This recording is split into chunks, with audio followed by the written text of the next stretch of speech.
currently, with what is happening in the Middle East or Midwest, as we say in India, it's a very dynamic situation. I know our government is trying its best to ensure that India is getting its gas supplies, getting its oil supplies from that region. But it's a dynamic situation. Beginning from the COVID, infrastructure, capex has been one of the key focus areas. Mobility has also been one of the major thrust areas. Your presence is essentially across segments and sectors. So we're big suppliers in, like you said, in railway, automotive, white goods, process industries.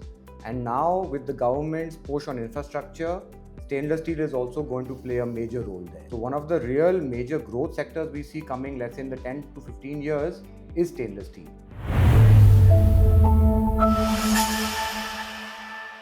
Hello and welcome to Fortune India in Conversation. I am Ashutosh Kumar and today I have as my guest Mr. Abhyuday Jindal, MD of Jindal Stainless Limited. Thanks a lot, Abhyuday, for this conversation. What I'd like to ask you first, Abhyuday, is that the challenges of the VUCA world are, getting colossal by the day. In fact, you also issued the statement a few days back about how the stainless steel segment is getting impacted. So, if you could take us through what has the impact been, and in your view, will there be a spillover in the next financial year also? How do you see this emerging challenges from the West Ashutosh, Asia? you put it up very rightly. I think as we can see, there are so many geopolitical skirmishes or wars or everything going on across the board right now that it really puts the whole business fraternity into a kind of a top spin almost, because it becomes tough for us to plan our supply chains, plan our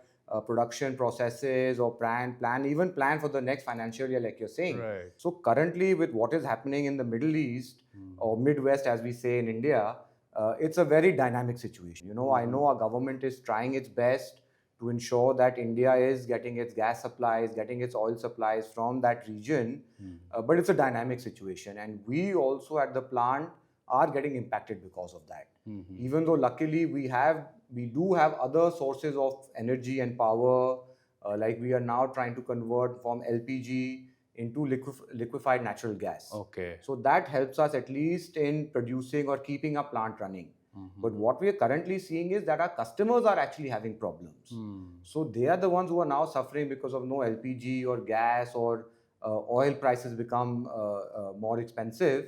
Right. So we're actually seeing more of an impact from our customers' angle, less at our own operating locations.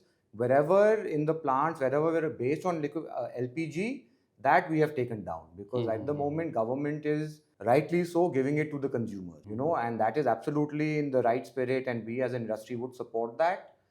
But it's a very dynamic situation. Every day we hear some positive news that yes, some more gas supply or propane supply is available, and then tomorrow it again changes. Right. So it's a very dynamic situation. We are trying to absolutely support our customers. We are producing what our customers are lifting and what are they picking up. No point creating inventory right now. So we're only running our operations as much our customers are requiring. So will there be a spillover impact, so to say, because we are right now sitting in March, the first financial year? So how do you see? It seems to be. Again, like we are saying, the best thing for everybody in this world would be that it finishes as fast as possible, right. and things go back to normal. Right. But again, you never know. Like, taking the Ukraine-Russia war, expectation was that maybe within the year it would wrap up. It's still but it's continuing. maybe on its sixth year now almost, when it's still continuing. So it's really difficult to say anything at the moment. But what I definitely know, because we're in touch with the government, that they're not putting, they're putting their best foot forward, and I'm sure they will give some relief to the industry as well. So, talking in context of, what is happening and what steps our own government has been taking, not just in response to the current crisis, but in the context of the overall policy reform and response that has been in the last 4-5 years. In fact, beginning from the COVID, infrastructure, capex has been one of the key focus areas. So, mobility has also been one of the major thrust areas.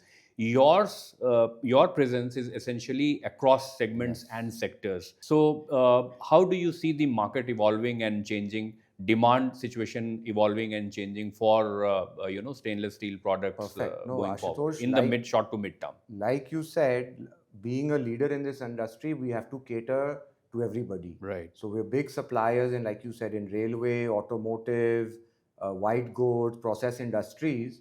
And now with the government's push on infrastructure, stainless steel is also going to play a major role there. So one of the real major growth sectors we see coming, let's say in the 10 to 15 years, is stainless steel. And because now railway, I must say, they took the lead. They started realizing that there's a lot of loss that happens due to corrosion. Correct. And stainless steel becomes the best material that you can use to fight that. Right. And this kind of realization is now percolating down to every government ministry, government authority. So railway took the step in coming out with the policy that any railway infrastructure 30 kilometers from the coast has to be made in stainless steel. Yeah. I think that was a fabulous step by them, because the kind of stories we hear of bridges collapsing, other infrastructure collapsing, because maintenance is something that is not insured or forced in our country. Right. So better to go for a material which requires less maintenance, which gives you a longer life cycle. Right. Better to go for that from day one. Right. So these things we are seeing already at the railway front.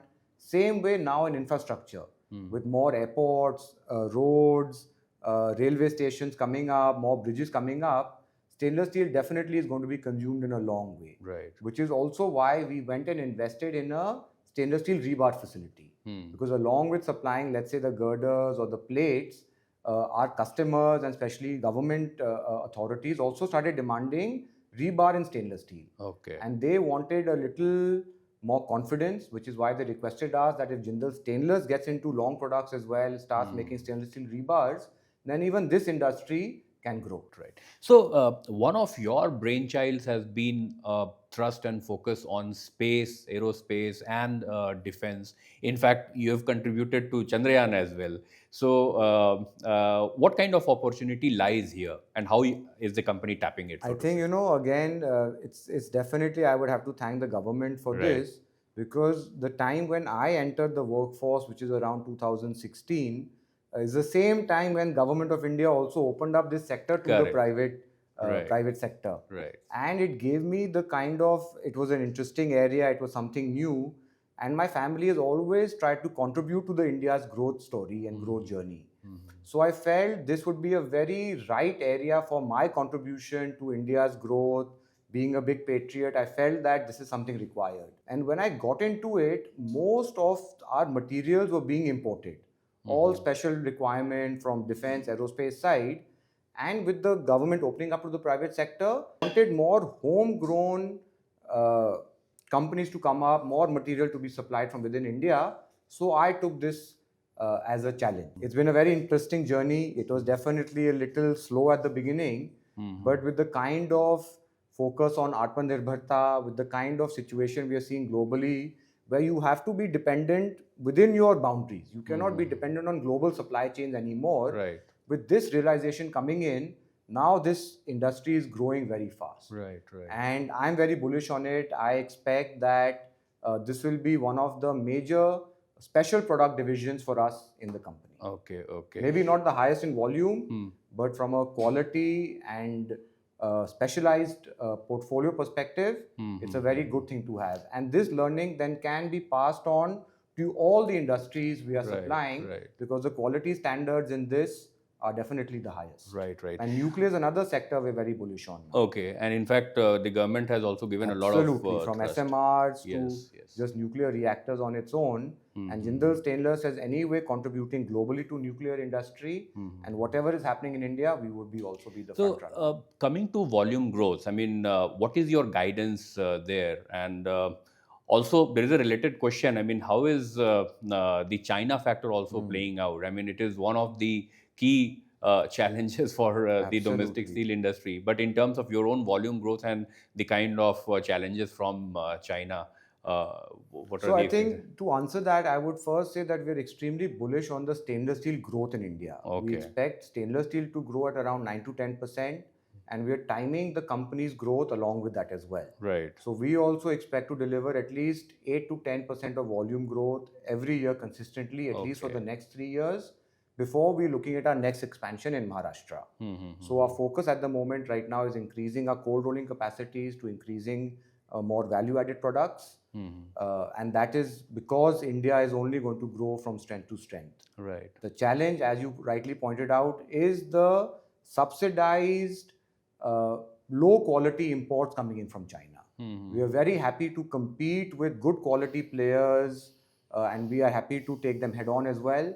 But when subsidized material from China, or ancillary countries like Vietnam comes in, then it becomes very difficult for the industry to grow.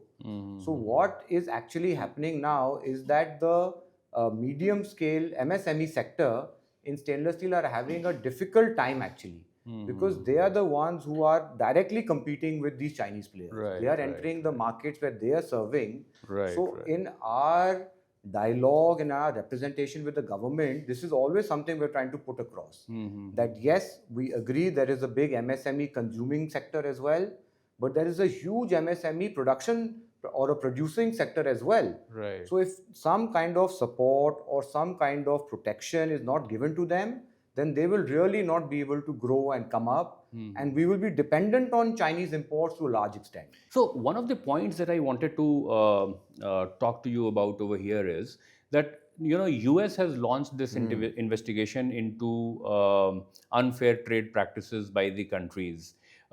In fact, India is also a part of that investigation. But do you think that with this kind of an investigation being initiated, there could be some restraint, so to say, on countries like China and all? And does that somehow indirectly favor the Indian producers? Again, in that, Ashutosh, I have to say, such a dynamic situation, the way Mr. Trump behaves and acts, Yeah. so it becomes extremely difficult Actually, to yes, you never know. comment. But we are absolutely, as an exporter, we've always tried to never breach this. So we always try to supply high quality, higher margin kind of sectors. Our focus is domestic. So this 301 definitely could create some impact, Right. but at the moment it's too early to say.